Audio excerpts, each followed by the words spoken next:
How's it going, everyone? Here we are at the Santa Cruz Classic Criterium.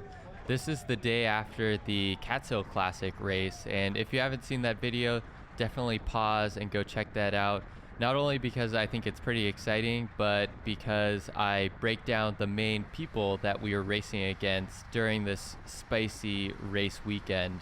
So most everyone that raced Cat's Hill is down here in Santa Cruz. The main elephant in the room team that we were looking out for was Mike's Bikes. They had a pretty good squad out again. I think they had 8 or 9, as well as the strong pro riders that came out to Cat's Hill like Tobin Ortenblad and Iman Lucas.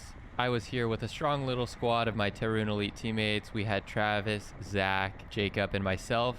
While this course isn't as difficult as Cat's Hill, it's definitely not an easy course by any stretch of the imagination.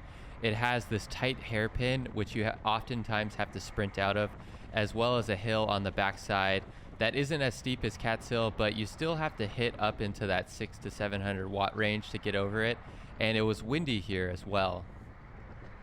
Our main goal for the race was to actually mix it up a little bit and try to be aggressive. And I know that probably doesn't sound like the best strategy given that Mike's Bikes has such a formidable team.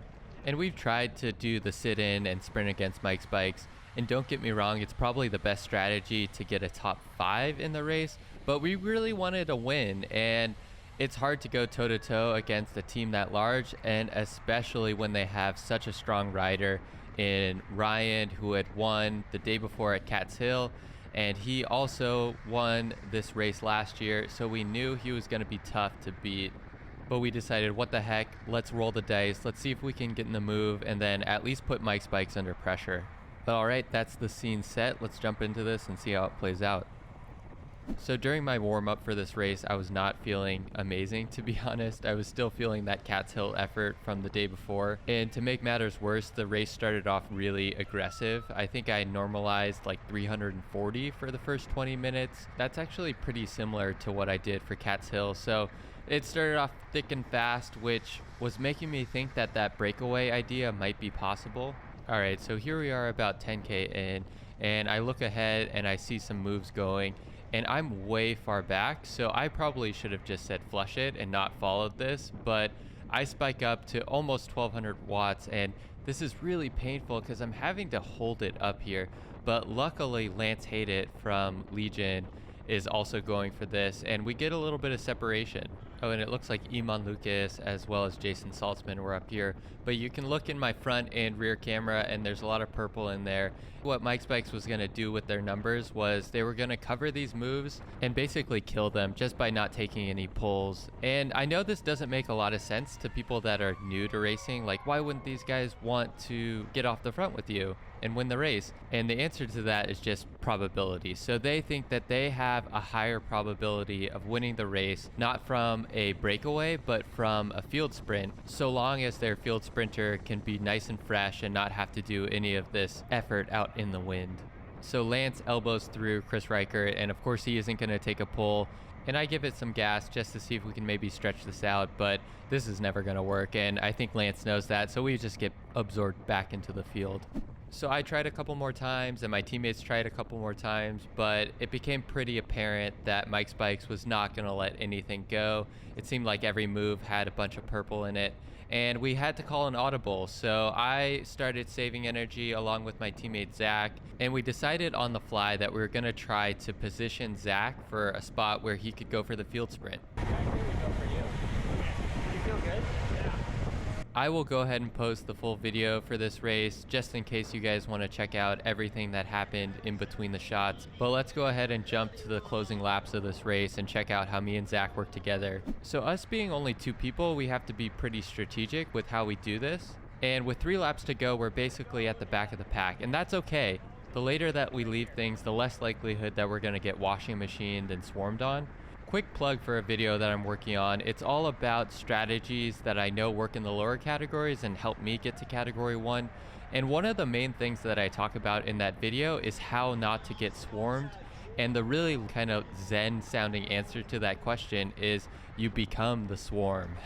And what I mean by that is basically if you're able to leave it late and ride the swarm up to the front and then sprint from there, that's at a way more advantageous position than being at the front and kind of moving backwards in the field. So what we're gonna try to do is leave things as late as possible and hopefully just launch Zack into a position where he can sprint from. And then something happens that I never would have expected. So on the back straightaway, me and Zack were yelling back and forth to each other about our plan. And this volley rider here, he overheard us and he said, "Hey, I'll move you up." And honestly, I thought he was just kind of being sarcastic and joking around about it. But we rounded the turn to go up the hill and he said, "Get on my wheel." And he starts moving us up like a boss here. So we had a little truce, and this is awesome because I was planning to make this effort and this is just saving more energy. And now I can hopefully launch Zack even better using this. This is why I love racing though. You never know what's gonna happen, but super shout out to this volley rider. I think this is Chris, and yeah, the fist bump, man. Thank you. Man, so we are still pretty far back here, and I think if this were a flat crit, this would be way too far back with 2 laps to go. But I know that we have that hill, and basically I'm just banking on my ability to move Zack up on the hill. So we round the turn and we get kind of lucky because there's not a lot of cohesion on the front. The Mike's bikes, I think, had burnt themselves out a bit, covering moves all day. And the field kind of balls up and I'm able to move Zack right into the position that we were talking about, right up here with Tobin Ortenblad, Iman, everyone, Ryan. And this is exactly where we want to be. All right, bell lap. So we made it up here and now the next challenge is staying here. We just have the hairpin, the fast section at the bottom of the course, and then the hill. And me and Zack actually get shuffled around here in the hairpin. It's just so hard to stick on each other's wheels.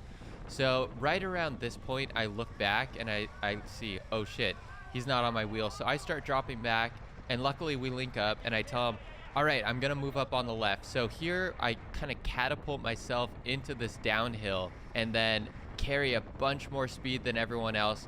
And I motion to Zack to hopefully hop on one of these wheels on Iman or someone that he knows is going to be going for the sprint. And now here, I'm just trying to string it out to hopefully make it easier for him to stick there. So I take a good fast line through this double right-hand turn and I pick up this nice little tailwind, and Sean in my rear cam there is staying really poised and he has Ryan in his wheel.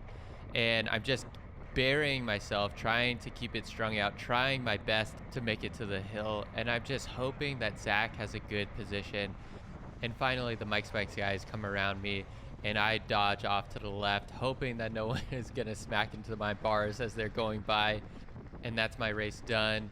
And Zack was in really good position, but he kind of got caught up with a rider and ended up taking 13th in the sprint, which isn't the best result. It's not the worst, but we were hoping for a little better. And yeah, that's just how it works sometimes. You know, luck is a big part of this sport. And Mike Spikes, Sean let out Ryan, and Ryan ended up cleaning up the field sprint, back-to-back wins. I feel like my channel is just becoming the weekly report on Ryan's wins, but super congrats to him. And I was happy that we at least tried something new. It didn't work out today, but like I said, luck is a part of this, and you never know. You know, there is a parallel universe where this worked.